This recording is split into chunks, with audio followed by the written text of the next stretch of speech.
دنیا کی تاریخ میں کچھ ایسے واقعات ہیں جو نہ صرف ایک ملک بلکہ پوری انسانیت کا مستقبل بدل دیتے ہیں۔ دوسری عالمی جنگ انہی واقعات میں سے ایک ہے۔ اس جنگ نے کروڑوں جانے لے ہزاروں شہر مٹا دیے اور دنیا کو ایک نئے دور میں داخل کر دیا۔ جاپان ایک ایسا ملک جس نے ایشیا میں اپنی طاقت اور برتری ثابت کرنے کے لیے بے شمار قدم اٹھائے، اس جنگ میں مرکزی کردار ادا کرتا ہے۔ جاپان کی اس کہانی کو سمجھے بغیر ہم یہ نہیں جان سکتے کہ ہیروشیما اور ناگاساکی پر ایٹمی بم کیوں گرائے گئے اور اس کے پیچھے اصل پس منظر کیا تھا۔ جاپان کی قدیم تاریخ۔ جاپان کی تاریخ ہزاروں سال پرانی ہے۔ یہ ایک ایسا ملک ہے جو مشرقی ایشیا کے جزائر پر مشتمل ہے۔ صدیوں تک جاپان دنیا سے کٹا رہا اور اپنی تہذیب و تمدن کو الگ انداز میں پروان چڑھاتا رہا۔ جاپانی معاشرہ سخت محنت، عزت اور وفاداری پر قائم تھا۔ سمورائی یعنی جاپانی جنگجوؤں کا کردار صدیوں تک غالب رہا۔ بوشیدو یعنی سمورائی ضابطہ اخلاق جاپان کی فوجی اور تہذیبی بنیاد تھا، جو بہادری، وفاداری اور عزت کو سب سے زیادہ اہمیت دیتا تھا۔ یہی جنگجوانہ روایت آگے چل کر جاپان کو ایک طاقتور سلطنت بنانے میں اہم کردار ادا کرتی ہے۔ جاپان کی جدیدیت کی طرف پیش قدمی۔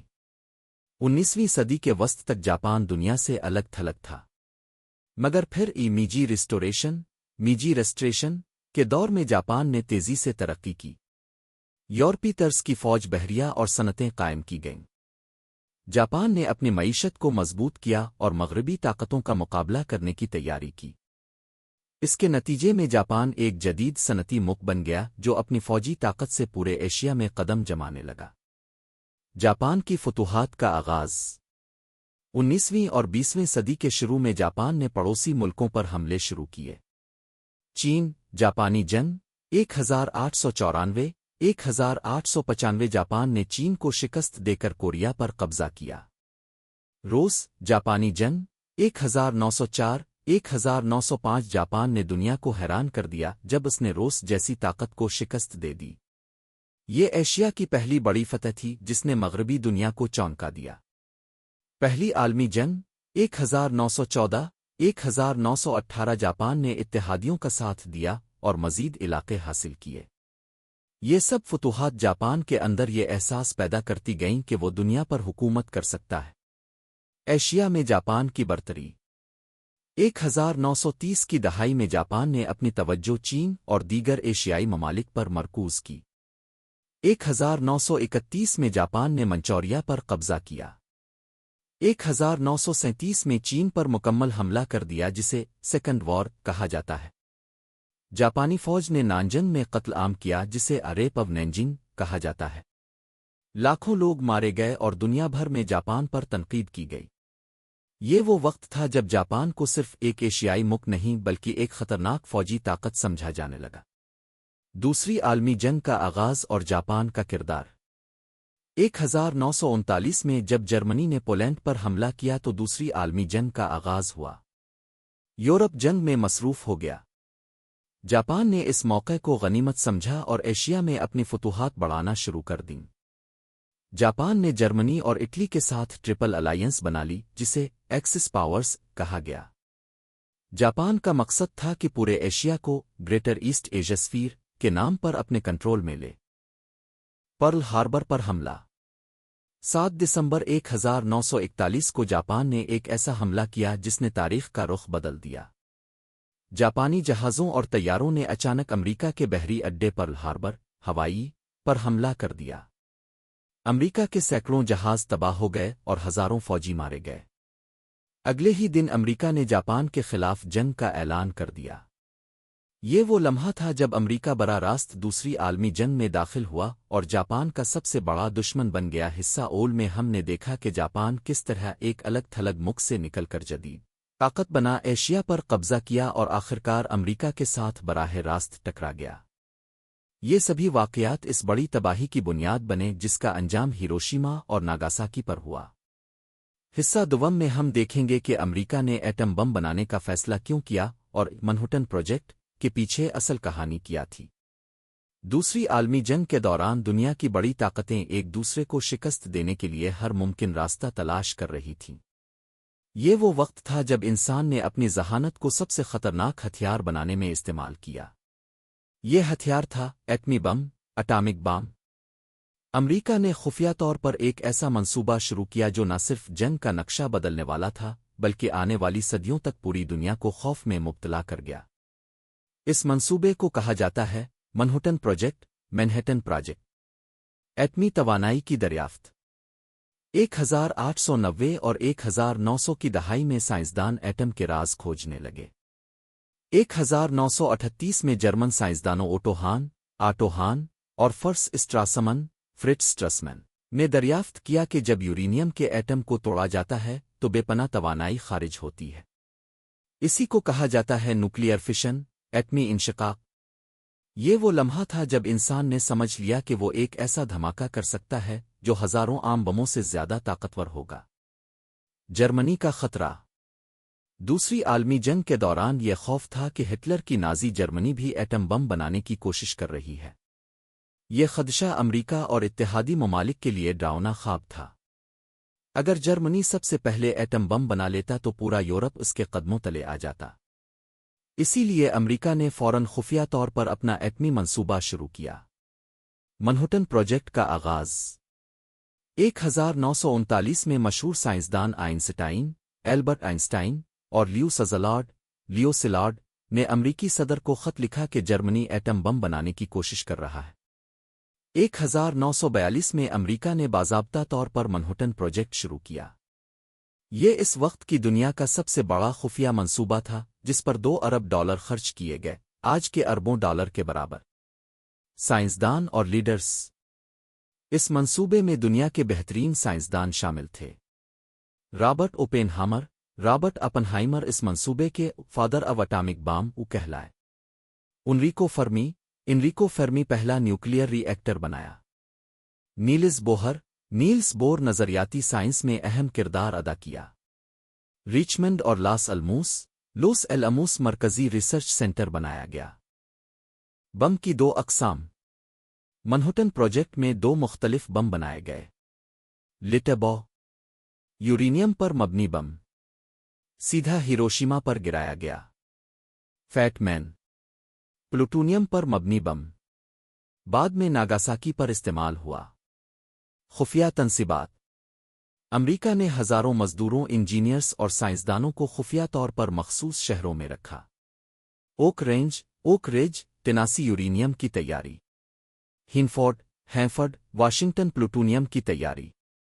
لاس الاموس، نیو میکسیکو بم کی ڈیزائننگ اور ٹیسٹنگ۔ یہ سب کچھ اتنی رازداری سے ہوا کہ عام امریکیوں کو بھی اس منصوبے کا علم نہیں تھا۔ پہلا ایٹمی تجربہ، ٹرینیٹی ٹیسٹ۔ 16 جولائی 1945 کو نیو میکسیکو کے صحرا میں دنیا کا پہلا ایٹمی دھماکہ کیا گیا جسے ٹرینیٹی ٹیسٹ کہا جاتا ہے۔ اوپین ہامر نے اس دھماکے کو دیکھ کر کہا، اب میں موت بن گیا ہوں، دنیا کا تباہ کرنے والا۔ یہ دھماکہ اتنا شدید تھا کہ کئی میل دور تک روشنی اور زلزلہ محسوس کیا گیا۔ اب امریکہ کے پاس دنیا کا سب سے خطرناک ہتھیار موجود تھا۔ امریکہ کا فیصلہ۔ جولائی 1945 میں جرمنی پہلے ہی ہتھیار ڈال چکا تھا۔ اب جنگ صرف جاپان کے ساتھ جاری تھی۔ جاپان لڑنے کو تیار تھا اور سرنڈر کرنے سے انکار کر رہا تھا۔ امریکہ کو 2 راستے تھے: جاپان پر براہ راست حملہ کر کے لاکھوں فوجی قربان کرنا، ایٹمی بم استعمال کر کے جاپان کو گھٹنے ٹیکنے پر مجبور کرنا۔ آخرکار صدر ہیری ٹرومن نے فیصلہ کیا کہ ایٹمی بم استعمال کیا جا۔ حصہ دوم میں ہم نے دیکھا کہ ایٹمی توانائی کی دریافت نے دنیا کا نقشہ بدل دیا۔ امریکہ نے منہٹن پروجیکٹ کے ذریعے ایٹم بم تیار کیا اور آخرکار یہ فیصلہ کیا کہ جاپان پر بم گرایا جائے گا۔ اگلے حصے میں ہم جاپان کی سرزمین پر وہ قیامت دیکھیں گے جسے تاریخ ہمیشہ یاد رکھے گی۔ ہیروشیما کا حملہ 6 اگست 1945 6 اگست 1945 یہ وہ دن تھا جس نے انسانیت کی تاریخ پر ہمیشہ کے لیے ایک سیاہ داغ چھوڑ دیا۔ اس دن امریکہ نے دنیا کا پہلا ایٹمی ہتھیار جاپان کے شہر ہیروشیما پر استعمال کیا۔ یہ وہ لمحہ تھا جب انسان نے اپنی ہی ایجاد سے انسانیت کو جلتا ہوا دیکھ لیا۔ ہیروشیما کا دھماکہ صرف ایک فوجی کارروائی نہیں تھا بلکہ ایک انسانی المیہ تھا جس نے آنے والی نسلوں کو بھی ہلا کر رکھ دیا۔ حملے سے پہلے کا ہیروشیما۔ ہیروشیما ایک خوبصورت جاپانی شہر تھا جس کی آبادی تقریباً 3 لاکھ تھی۔ یہ شہر فوجی اعتبار سے اتنا اہم نہیں سمجھا جاتا تھا، اسی لیے زیادہ بمباری نہیں ہوئی تھی، مگر یہی وجہ تھی کہ ایٹمی بم کے تجربے کے لیے اسے منتخب کیا گیا۔ شہر میں عام لوگ اپنی روزمرہ زندگی میں مصروف تھے، کسی کو خبر نہیں تھی کہ اگلی صبح ان پر قیامت ٹوٹنے والی ہے۔ انولاگے کا مشن۔ 6 اگست کی صبح امریکی بی 29 بمبار طیارہ انولاگے اڑا۔ پائلٹ تھا کرنل پال ٹبٹس۔ طیارے میں ایک خاص بم موجود تھا جس کا نام تھا لٹبو۔ صبح 8:15 پر یہ بم ہیروشیما پر گرا دیا گیا۔ دھماکے کا پہلا لمحہ۔ دھماکے کی طاقت 15,000 ٹن TNT کے برابر تھی۔ شہر کا مرکز لمحوں میں راکھ ہو گیا۔ درجہ حرارت 4000 ڈگری سینٹی گریڈ تک پہنچ گیا۔ جو لوگ دھماکے کے مرکز کے قریب تھے وہ ایک لمحے میں جل کر ختم ہو گئے۔ قیامت کے مناظر۔ گھروں کی چھتیں اڑ گئیں، عمارتیں زمین بوس ہو گئیں۔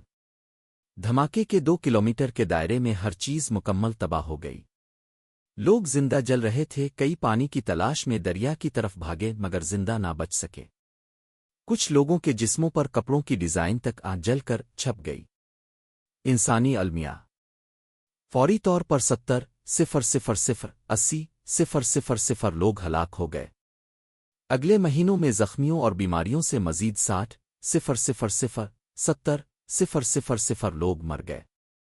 زندہ بچنے والوں کو کہا جاتا ہے ان کی جسمانی حالت اتنی خراب تھی کہ کئی دن تک ڈاکٹروں کو سمجھ نہیں آیا کہ علاج کہاں سے شروع کریں۔ تابکاری کا اثر۔ دھماکے کے بعد تابکاری ریڈیشن نے پورے شہر کو زہریلا کر دیا۔ بچے، عورتیں اور بوڑھے کئی سال تک بیماریوں میں مبتلا رہے۔ کینسر، جلدی امراض، آنکھوں کی بیماریاں اور اگلی نسلوں میں معذوری دیکھنے کو ملی۔ دنیا کا رد عمل۔ جب دنیا نے ہیروشیما کی تصاویر دیکھیں تو خوفزدہ ہو گئی، مگر جاپان نے اب بھی ہتھیار ڈالنے سے انکار کیا۔ امریکہ نے خبردار کیا کہ اگر جاپان نے سرنڈر نہ کیا تو مزید حملہ ہوگا۔ عینی شاہدین کی داستانیں۔ ایک زندہ بچنے والے نے کہا، میں نے دیکھا کہ میرا پورا خاندان میری آنکھوں کے سامنے راکھ بن گیا۔ میں نے چلانے کی کوشش کی مگر میرا حلق خشک تھا۔ ایک اور عورت نے لکھا، میرے بچے کی آنکھیں دھماکے کی روشنی سے جل گئیں اور وہ میری گود میں تڑپتا ہوا مر گیا۔ یہ کہانیاں آج بھی انسانیت کے دل دہلا دیتی ہیں۔ حصہ 7 میں ہم نے دیکھا کہ کس طرح ایک لمحے میں پورا شہر تباہ ہو گیا اور لاکھوں لوگ اپنی زندگی سے ہاتھ دھو بیٹھے۔ یہ صرف ایک بم نہیں تھا بلکہ انسانیت کی سب سے بڑی قیامت تھی۔ لیکن یہ کہانی یہاں ختم نہیں ہوئی۔ جاپان اب بھی جھکا نہیں تھا اور امریکہ نے فیصلہ کیا کہ ایک اور بم گرایا جائے گا۔ ناگاساکی کا حملہ ہیروشیما پر قیامت ڈھانے کے بعد دنیا کی نظریں جاپان پر جمی ہوئی تھیں۔ ہر کوئی یہی سوچ رہا تھا کہ شاید اب جاپان ہتھیار ڈال دے گا، مگر جاپانی حکومت اور فوج اب بھی جنگ جاری رکھنے کے حق میں تھی۔ امریکہ نے ایک اور فیصلہ کیا، اگر جاپان اب بھی نہیں جھکتا تو ایک اور شہر کو صفحہ ہستی سے مٹا دیا جائے۔ یہ فیصلہ تھا ناگاساکی پر ایٹمی بم گرانے کا۔ ناگاساکی کا پس منظر۔ ناگاساکی ایک ساحلی شہر تھا جو جاپان کا ایک اہم صنعتی اور بندرگاہی مرکز تھا۔ یہاں جہاز سازی اور اسلحہ سازی کی فیکٹریاں تھیں، اسی لیے یہ فوجی اعتبار سے بھی اہم شہر سمجھا جاتا تھا۔ آبادی تقریباً 2,40,000 تھی۔ کسی کو خبر نہیں تھی کہ چند دن بعد یہ شہر دنیا کی دوسری قیامت دیکھنے والا ہے۔ کا مشن۔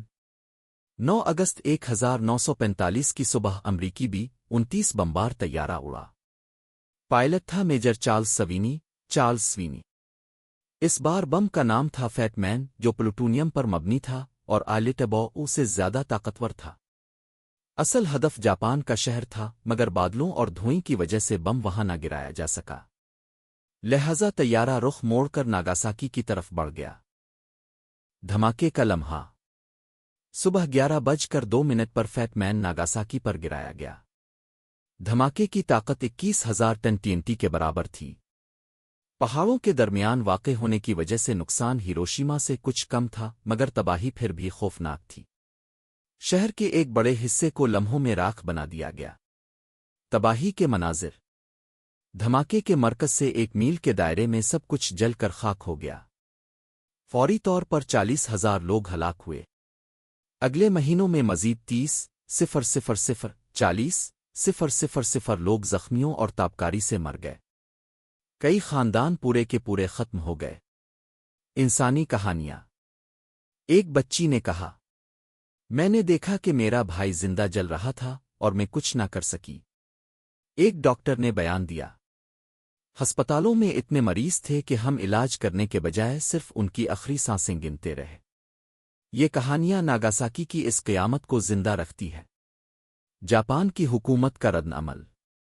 ہیروشیما اور ناگاساکی کی تباہی کے بعد جاپان کے پاس کوئی راستہ نہیں بچا تھا۔ جاپانی فوج اب بھی لڑنے پر بضد تھی، مگر شہنشاہ ہیروہیتو، ایمپرر ہیروہیٹو، نے فیصلہ کیا کہ مزید خون بہانے کا کوئی فائدہ نہیں۔ 15 اگست 1945 کو جاپان نے باقاعدہ سرنڈر کر دیا۔ یہ وہ دن تھا جب دوسری عالمی جنگ کا خاتمہ ہوا۔ دنیا پر اثرات۔ ہیروشیما اور ناگاساکی پر بمباری نے دنیا کو دکھایا کہ ایٹمی ہتھیار کتنا خطرناک ہے۔ دنیا ایک نئے دور میں داخل ہو گئی جسے کہا جاتا ہے ایٹمی دور، نیوکلیئر ایج۔ امریکہ دنیا کی سب سے بڑی طاقت بن گیا۔ دوسری طرف روس نے بھی ایٹمی ہتھیار بنانے کی دوڑ شروع کر دی، جس نے بعد میں سرد جنگ، کولڈ وار، کو جنم دیا۔ حصہ چہارم میں ہم نے دیکھا کہ کس طرح ناگاساکی پر دوسرا ایٹمی بم گرا، ہزاروں جانیں ضائع ہوئیں اور جاپان آخرکار ہتھیار ڈالنے پر مجبور ہو گیا۔ مگر یہ کہانی یہاں ختم نہیں ہوئی۔ اصل المیہ ان لوگوں کے لیے شروع ہوا جو زندہ بچ گئے۔ اگلے حصے میں ہم دیکھیں گے کہ ایٹمی دھماکوں کے بعد انسانوں کی زندگی کس طرح بدل گئی، تابکاری کے اثرات کیا تھے اور دنیا نے اس واقعے سے کیا سبق سیکھا۔ ہیروشیما اور ناگاساکی پر ایٹمی بم گرنے کے بعد جنگ تو ختم ہو گئی، مگر انسانیت کی ایک ایسی دردناک کہانی شروع ہوئی جو آج تک جاری ہے۔